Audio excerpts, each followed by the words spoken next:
y'all. This is season 3 of the Girl Uprising podcast. Oh, I'm going to keep going this time, y'all. For real, I'm really not going to stop. Today is March 1st. I don't know when y'all are going to see this, but it's March 1st, and it's the beginning of Women's History Month. Mm-hmm. And so I started to think of like some amazing women, Black women. Okay. Period. who I know and who are just doing big things, who are really inspirational. So our first guest is my boo, y'all. Aww. Yeah. Hey, girl. I'm gonna let her introduce herself, introduce to you all as far as like what she does and who she is. I have my boo Myrnel on the podcast. Hey, Myrnel. Hey, podcast. Hey, Keela. What she does, I don't know, would you call it like your occupation? Yeah. Sure. Yeah. Her ministry. Okay. We can do that too. What she does, I feel like is very needed in the community, in the Black community. Mm-hmm. And so having you on this podcast, I think a lot of people who may need your services or may need to seek out the type of services you provide, this would be a beneficial episode for them. Okay, cool. So if you can, tell the people like who you are, what you do. Okay. She owns a business, but I'm going to let her get into that. So by all means. Okay. Thank you. Thank you so much for having me here. Course. You know, I'm honored to be on the podcast and, you know, the first one of season 3. Love it. And we're not going to stop. Period. Thank you. I'll keep pushing you. Thank you. Okay, Fran. So I am Myrnel Gegu. I was originally born in Haiti and I've lived in a couple of states. Most recently, I relocated from Hartford, Connecticut to Dallas, Texas. Okay. And I've been in Texas for the past 3 years. It'll be 4 years in July. A lot of time has gone. So while I was I went to Connecticut because I was offered an opportunity to obtain my master's degree in social work through a scholarship. I was only offered at that time for Black people. What they would do is they would go to different universities, HBCUs, and recruit Black people to UConn, which I thought was awesome because I told God, I'm not going to get my master's unless it's being paid for. Because nobody got time or money for that. And he opened up a window for me to be able to have the opportunity. So I stayed and I went to Connecticut to get my master's in social work. After I was done, I prayed about it again. I said, okay, God, I'm done with my master's. I can either go home and live with my parents in Georgia, or if you want me to stay here, provide me a job. And a couple of days later, one of my friends from school called and said, Myrnel, they're hiring at this job. Aww. I said, oh, okay, girl. I didn't even ask her. I didn't send anything out to anyone. I just said, God, do your thing. And she said, yeah, send me your resume. And so I sent it to her. I didn't hear nothing for a week. I said, okay, I should text her back or something. The clock is ticking. And okay. And I said, what are we doing? She said, oh my goodness, I forgot to send the resume. And let me send it right now. I'm on the phone with you. So she sent my resume. They called me that day, went for an interview. They said, basically, I'm hired right on the spot. And so I said, okay, God, you want me to stay here? Okay. If you know me, you know I don't like the cold. And I used to live in Chicago as well and Jersey. So I've lived in cold places a lot of my life. And so I lived in Connecticut for 9 lovely years. Oh, my goodness. He told me, he was like, I have stuff that I need you to do here before you can move. And I said, okay, I'm going to go with that, God. So I was there, you know, worked, was able to obtain my LCSW, which is a licensed clinical social worker certificate. Okay. So I'm now a licensed clinical social worker and I am loving it. Many people can't say that they love what they do, but I genuinely love what I do. And I know that this is where I'm supposed to be. I love that. I think that when I hear people say that they love what they do and they would do it for free. Yes. Like that's something that I aspire to I aspire to be at that level. Yeah. Because I'm like, I'm not there yet, but it's coming. It is. It's on the horizon. It's definitely coming. So I love to hear that. So you worked in Connecticut for a long time. Correct. Then you moved to Dallas. I did. So what's up with the business now? Do you have your own business or are you working for someone? Tell us about that. So while I was in Connecticut, at that time, I was working as a supervisor at a methadone clinic. And this methadone clinic had an average about 600 to 700 patients per day that was coming through. And I had a staff of 13 people. And we had an IOP program, which is intensive outpatient program as well. Okay. And so while I was there, I saw a lot of Black and brown people and they were dealing with a lot of traumas. And, I would ask them, like, are you guys in therapy outside of here? And they're like, no, because there's not enough Black and brown therapists. And at that time, I was getting my EMDR certification as well, which stands for Eye Movement Desensitization Reprocessing Therapy, which is a trauma-focused therapy. And so at that time, I was, working on obtaining that. And I said, okay, God, how do I help these people in the best way possible? And it was like, okay, start your private practice. I said, okay. This was in January of 2020. Before the panorama started. I know it's a pandemic. Before. Wow. And so I said, okay, God, I'm going to do it. And I didn't do it until August of 2020. So, okay. Had you started a business before? Never. So what made you think, let me just start it on my own, like not pair up with somebody else? Like, so I tried to pair up with someone else. Okay. And she said, you can do it on your own. Ooh. I said, okay, girl. Okay. You believe in me? She said, yeah, you got it. I'm going to help you through the beginning stages of the process because she had her practice as well. Okay. And I wanted to just join with her. And I'm like, let's do this mentorship situation. And she said, you don't need me. I said, okay, girl. Look at her. If you say so. So she helped me in the beginning and said, you got it. If you need my office space, we can partner up with the office space. But because it was 2020, nobody was going into offices. Right? You could try to go. You could try, but nobody really want to sit up close and personal during 2020. So she said, just start it and I'll help you and go ahead. So August of 2020 is when I started my business. All right. At the time, it was called Connecting the Pieces, and I had to change the name, so now it's called Threaded Connections. Threaded Connections. Love that. Love that. Okay, so you provide counseling, therapy services. Counseling and therapy, is it the same thing? Well, therapeutic services. Okay. To help people be able to get through difficult times and difficult moments.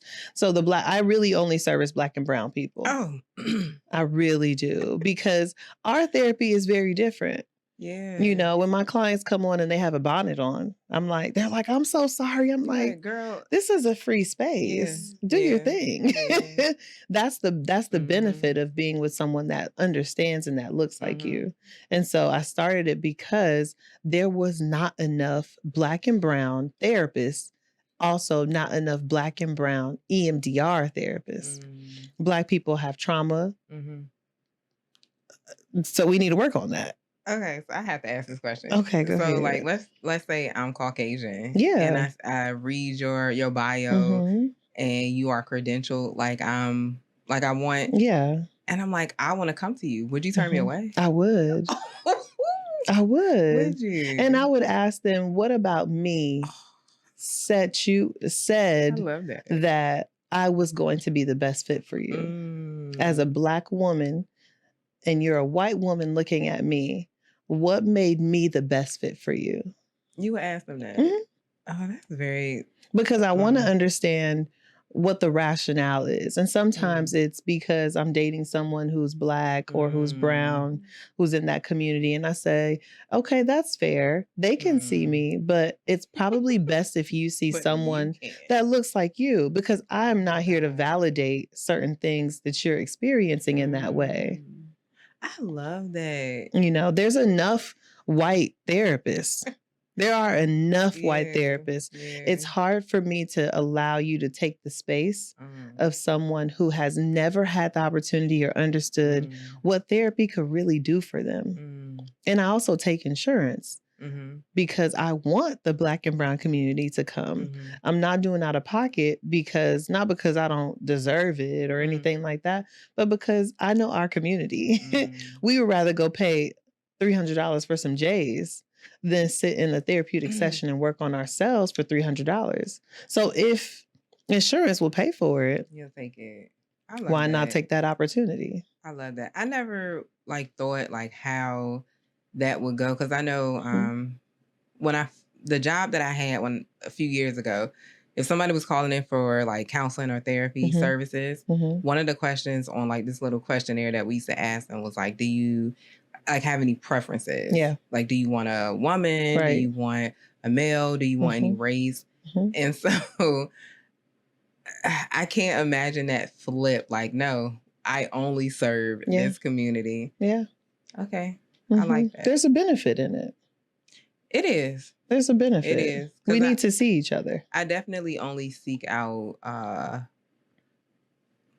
I used to only seek out women therapists or counselors, but no, I've had a man before, which was very interesting. It is. It's a different dynamic. It was very interesting, but you got to be Black. You do. You do. You do. You do. It's just like wanting a Black or brown physician. You know, that gives a different care because we understand that in the Black community, we've been taught that we can take on pain longer than anybody else. But if I'm speaking to a Black or brown physician, they may say, oh, no. Let's get this handled right now. As opposed to letting me have to go to great lengths to really get the support that I'm looking for. I agree. So Black and brown people, that's your niche. Market. Yeah. Yes. That's your market. But women specifically, why do you feel, how would someone know that they need to or they should seek out counseling or therapy sessions? And then I want to ask you a B dot question. Why is it important for women who need counseling to go? Which one do you want me to answer first? Whatever you feel. Okay. Whatever you feel. Throw it in here. How do people know that they need therapy? I think that that's a really great question. If you were born in the world, you need therapy. Oh, listen. As simple as that. That's how I feel. That it's just that simple. Not a therapist, but I really feel, I'm if you're over the age of 25, you've gone through something that has just that has shaken you. Yeah. No matter what, you have gone through something. Now, I'm not saying you need to be in years of therapy. You need to do, extensive trauma, all this stuff. You might not need that, but a lot of us need it because we're not self-aware, Keela. Oh, yeah. We're not self-aware. That's the word. That's what happens. That's why we be feeling I'm going crazy. I'm this, that, and the third because I haven't been self-aware. That's what therapy provides. Yeah, that's what it is. It provides a lens where you can now be aware and accountable for you and your behavior because you can't control anyone else. You can only deal with you. And sometimes that's uncomfortable. Sometimes you really don't want to deal with yourself. So if you don't want to deal with yourself, how do you expect others to want to deal with you? Right? Yeah. And so with women, we need therapy because, especially Black women, we have been taught to hold everything on our backs. Black women And Black men have been taught to just hold everything. Just take it. Right? The only person we can go to, who did they tell us we go to? The Lord. That's it. Go to God. Go to the Lord in prayer. That is the only person you can speak to. But sometimes, just like going to a physician, he is a doctor as well, but you need to see someone in the physical to help you with your physical. Hello. So Black women, we need to be able to see a therapist to work through our traumas that have not only just been placed throughout our lives, but that have come through from generations. Yeah. We might be holding on to traumas from Eve. See, come on, she messed us up. I mean, it was really Adam. You know. It was both of them. If he was obedient, it was both of them. He would have said, babe, you know we're not supposed to eat of this fruit. I guess you're going to have to die. Without me. Yeah. I'm going to miss you. Right. I'm going to miss you, babe. God got me for another one. But if he would have just said, nah, boo. Yeah. That's true. I can see. I know, like, as a Black woman, why I seek out like a black physician, a therapist or whatever. But I never thought about it. Like, there are certain things that are specific to our community. Yeah. Just like you said, if you're hurting or so you go through something, who do they say you can go to? Go to the Lord. That's it. You know, and it's like no other outlets. And even if we met somebody in another country, we met someone in another state, if you ask them that question, they will probably answer the same way. Because we all know that. So I think having a clinician who knows that already, they kind of are, you kind of already know how to prepare for certain things. So that makes sense. And a lot of our sessions end up being Christian based, unbeknownst to what we think, you know, because that's what we were taught. Whether the clients come in and say, I don't believe in God, they're still going to say, I have a higher power. Like, that sounds like God to me. I know you're trying to say you don't want to get into it if they say that they don't. But sometimes it just always comes back. It always comes back. Yeah. And that's fair because that's what we were taught. But the fact that they have the opportunity to speak to someone else who's going to be non-judgmental, right? Who's going to allow them to share openly and meet them where they are and not force them to do any. This is the only space you're not forced to wear a mask. Yes. This is the only space. Yes. You are okay just being you. That's why I say come with your bonnet. Yeah. Come with your rods. Yeah. No makeup, whatever the case may be. Just don't come while you're on the toilet. That's it. Or turn your camera. They can't turn their camera off. I need to be able to see you. Okay. That makes sense. But other than that, this is the only time you have 45 minutes to 1 hour of real freedom from everyone. You don't have a title on you. You have nobody calling you mom, sister, wife, bae, nothing, grandma. Right. You are just you. Yes. And that is hard because you don't know how to just be you. You've only had these titles to go with. That's true. I'm enlightened. Let me switch gears a little bit. Because our lovely president. Okay. There have been a lot of like initiatives that were in place before the president got got in his role. DEI is one of them. The company that I work for, literally we had to go through our internal intranet and scrub documents that had certain words in it. Yeah. Wow. And it was like, this needs to be done immediately. Wow. Yeah. So that is intense. Very much so. So, with the DEI initiative being erased from a lot of corporations, like, how do you think that will affect? Do you think that will affect your business? In what way? Well, when it comes to like, what if you were getting funding?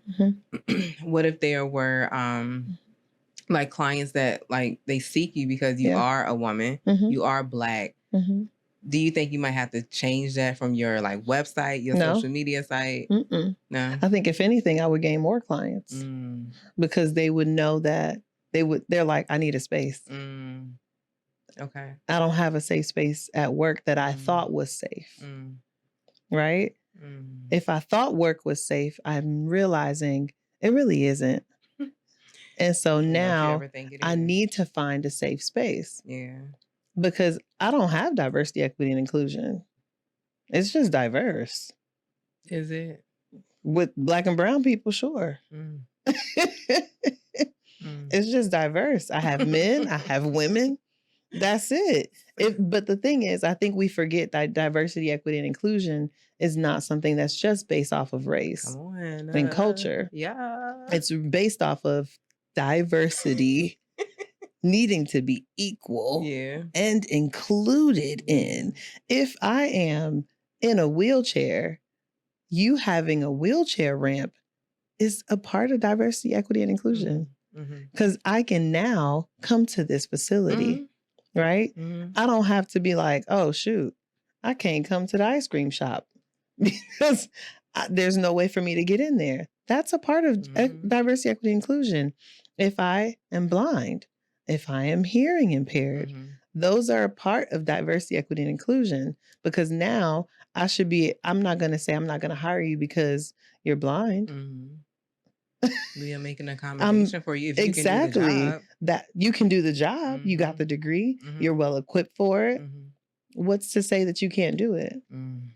So I think we have to look at it in a bigger way, that it's not just about our, race and culture. It's about people that have never felt included, starting to feel included and see themselves in different populations. Which makes sense.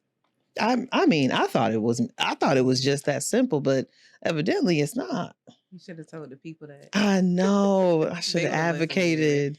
They would have listened to you. I know. I wish if I could get to the White House, I would advocate as much as possible. Because they're even like with SNAP benefits. Honestly, I don't know if this is the space for me to really say this, but I really think that the way that America has structured, how we have public service or, those opportunities is mismanaged. Of course, yeah. Right? I think that if it was said, all right, you're going to get on SNAP benefits, you got 5 years. Right? Or however many, whatever it is, you got 5 years. If every kid you have, you need to be going to school. And whatever degree you get, you need to say, can I support this child and myself with this degree? Yeah. And while you're on these benefits, we'll give them to you, sure. Be in school full time, get a degree, get a trade, so that when you're done, someone else can have the opportunity to be on it. To get those benefits. And that it's not traditional and just that's the legacy that you want to leave your kids. Yeah. Instead, you could teach your kids, go and learn, do what you can do so that you don't have to do what I did. I think it is kind of it is kind of set up that way to a certain extent. There are a lot of like loopholes, and to be honest, I do think that the SNAP benefits they're needed. Like, let's be for real. They are. But a lot of people be playing. But that's what I mean. That's why I say if we set a limit, I don't want to take them away. I'm not saying remove them completely, but let's manage it differently. Yeah. But that's just my thing. Because we need them. But manage it differently. Of course. They're helpful. I've definitely used it. You've been the beneficiary of them, for sure. Definitely. Yes. College student. Yes. They denied me. Listen. I was in school full time. They said, because you're in school full time. You're in school. Okay. I'm not working. You want me to start? I am in school full time. I need help. They told me no. I said, that's crazy. Okay. I'm going to ask another question. Okay. If you're in a work, I'm thinking about the work environment, but it doesn't have to be in a work environment.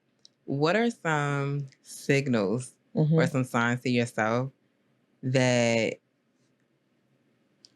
are like indications that you're stressed or that you may need to seek out counseling? For an individual? That's a little bit. Let me think about that. Let me think. Because everyone is so different that it may look different in every realm. Okay. I think that if you are, some people have panic attacks, right? When they go into work, they're fine at home. That was me. That was me. I didn't even know that. But as soon as they get to work, they have panic attacks. They leave work, they're fine. They're like, well, what was that about? You're at home and you're noticing, if you have kids, you're constantly yelling at your kids for the smallest things that they're like, but mom, this is what I'm supposed to be doing as a kid. Eat your nuggets. Right. Like, eat it faster. Right. Why? It's dinner time. But she's thinking, I need you to hurry up because we got stuff to do. I have more stuff to do. I'm stressed because I'm doing all of this. When you are not eating, there's a lot of people that don't eat when they're stressed, or they overeat when they're stressed. Some people experience hair loss, right?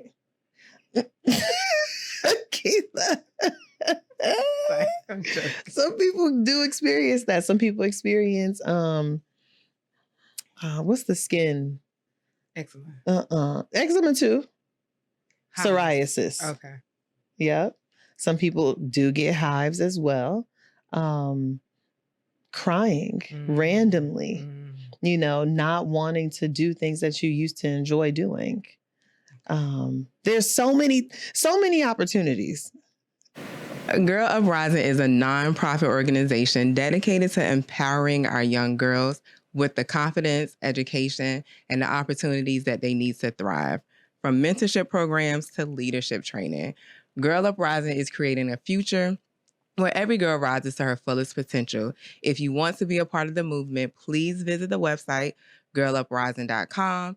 Girl Uprising on our social media if you want to donate, volunteer, or learn more about helping with the organization. Because when girls rise, we all rise. Okay, let me ask you a question. Yes.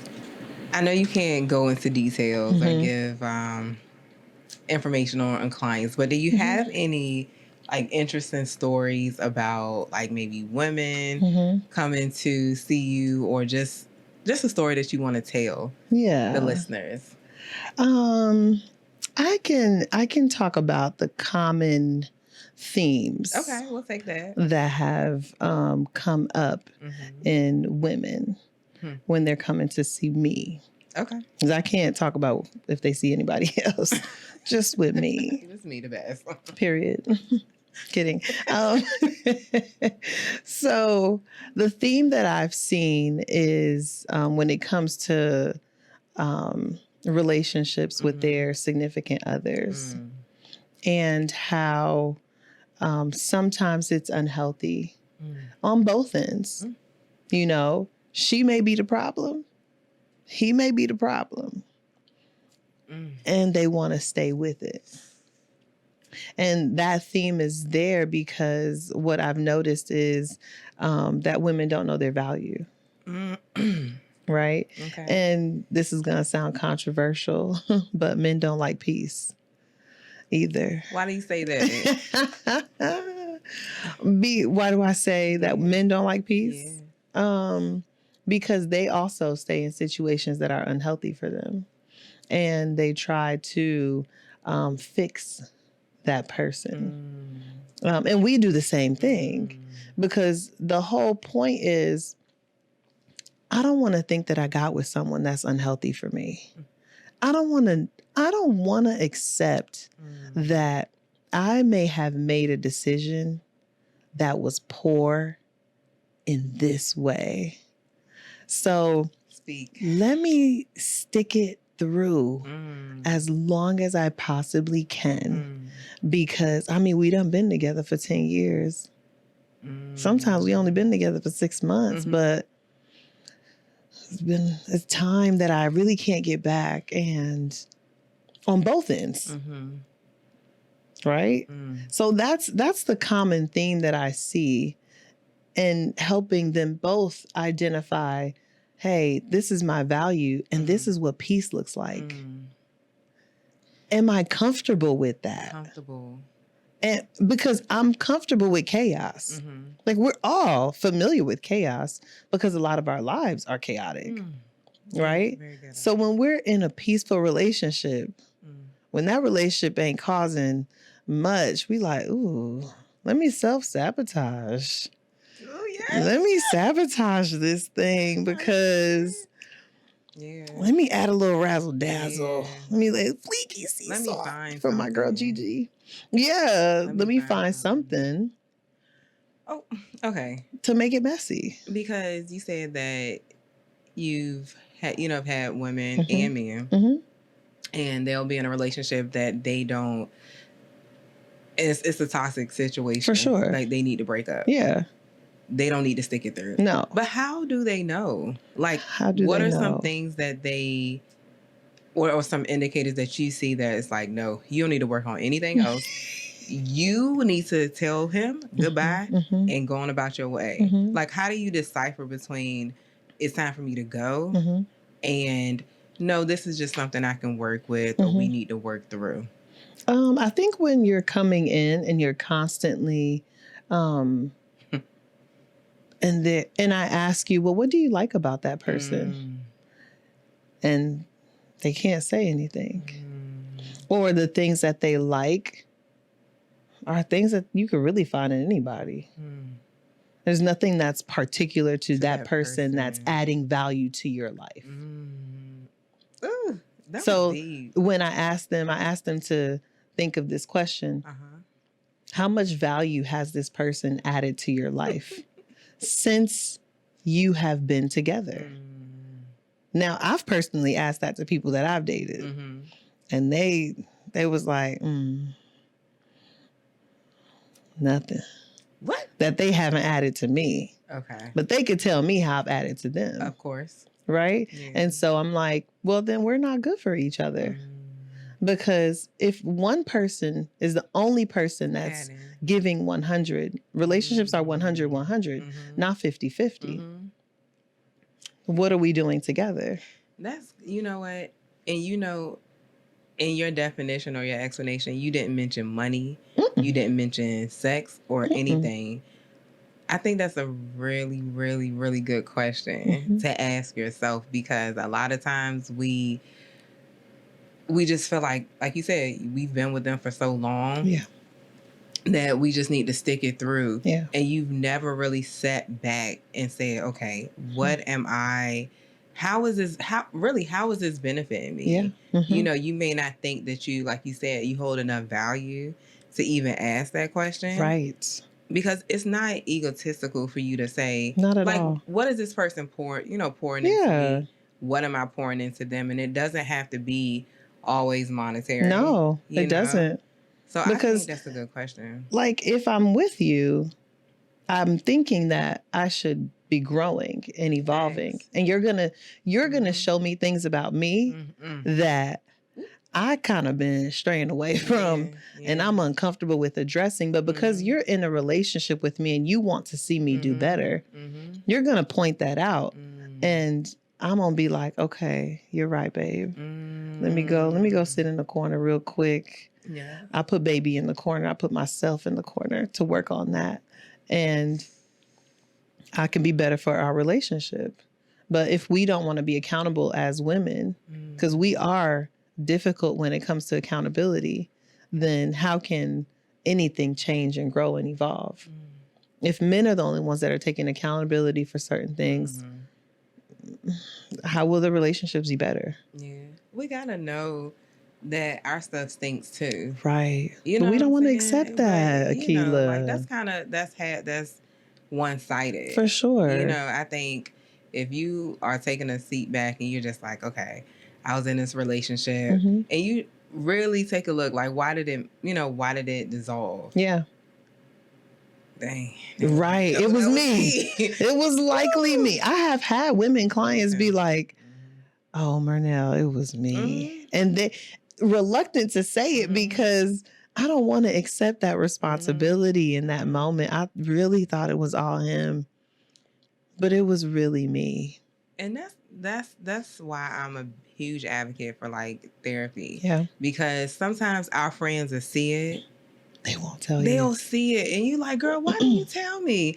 I didn't want to hurt your feelings. Hurt my feelings. You're not my friend. I didn't want to hurt your feelings. I didn't know how to tell you. And that's like personally what I do like about therapy, because you have somebody who they don't know you. No. So they're like, we're on this camera for 30 minutes. Right. And then you're going to tell me, and then I'm going to shut the camera off. Right. You know what I'm saying? So I really like the fact that you have to like look. Yeah. like inside yourself. It's scary sometimes. Yeah. But there has been a theme that I've heard women say as to why they stick with the man. Come on. Do you want to guess? I'll let you guess one time. Stick. Okay. Number one. The sex is good. They don't even have sex with them. Wow. It don't even be enough sex. Wow. Holy. He provides for me. They don't even provide for them. Well, what is it? He's beautiful. What? Because he's fine? Yeah. But that's where I say. Absolutely not. But then that's when I say, where is our value in ourselves? Really, Myrnel? Right? No, for real. And I don't get any kind of way about it. It just shows me more of how I need to work with you on building your esteem. Because a lot of times we don't realize that our esteem is so far down. Like we feel like we hot girl and we boss lady, we doing all these things. But on the inside, based off of your decision, how you want to stay and why you want to stay with that person, that tells me a lot about where you are and where you see yourself, which is totally fine. Yep. Now, do you want to change that? If you want to change that, we're going to do a lot of work. See, that's why everybody everybody needs some therapy. Just a little bit. You need a couple sessions. Just a little bit. Yeah. Not, like I said, you don't have to go to years of therapy. You don't have to do extensive, super duper. Just talk to somebody. Is there anything else that you would like the people to know when it comes to therapy, to counseling? I want people to know that therapy is what you make it. It really is. A lot of people come in and they're nervous and they're scared, which is understandable because you're coming into a facility or meeting online or whatever the case is, and you're doing this with a person that's a stranger. Thanks. Right? I don't know if you're really going to keep my stuff confidential. True. Right? If you see me in the street, you're going to tell your friends and who you with, oh, that's my client. They told me this about they like. No. Anonymity is important. We are legally bound by our confidentiality and anonymity. Because listen, your stuff is important. Yeah. This is your space where you can be heard authentically and your views be respected. Therapy is not a place where we're here to tell you what to do. Yeah, I found that out. We are not. Sometimes I kind of break out of character with my clients and I'll be like, no, please. And then I say that was not therapeutic. Let me come on back and give it to you in a different way. Because sometimes we have everybody else telling us what to do. When you come into therapy, you don't want the same thing. If you just wanted to hear what everybody else was going to do and tell you what to do, then you could have just stuck with your friends. Thanks. But if I'm going to ask you questions and make you think about your situation and about how you should respond and what you want to do, not your parents, not your auntie, uncles, cousins, friends, boyfriend, girlfriend, whoever it is. What is it that Akila wants to do in this situation? So therapy is a space for you to grow and evolve and learn more about you. Now, sometimes y'all want to know about me, but y'all don't need to know about me. Because I asked the question. I'm like, so I saw on your page it said. Right. So in your downtime. So. Right. That's exactly, my clients have whole visions for my lives. And I just say, okay, cool. But as if it helps you at the end of the day, cool. Create whatever vision you want for me. I love that for me. But what's more important is that you felt heard at the end of the day and beginning of the day. Okay. You know that you can come, oh, Myrnel, I got therapy with Myrnel this week. Yes. I can't wait to tell her about this because I need some support. And I think that's how it should be. Like you should look forward to the sessions because if you are doing, like you said, if you're making the most out of it for yourself, then you'll see growth to a certain extent. For sure. And people around you will see it too. Aw. Okay. Myrnel, so if someone was interested in your services, please tell the people how you would like for them to get in contact with you. Please drop your social media handles as well. Oh, okay. Yes, ma'am. All right. So if you are looking for services, you can go to threadedconnections.org. And you can just click on services and there's a free consultation as well. If you want to go through Alma, you can use Hello Alma. And you can also find me on Psychology Today under Threaded Connections. My social media handle is also Threaded Connections. Thank you so much. Anytime.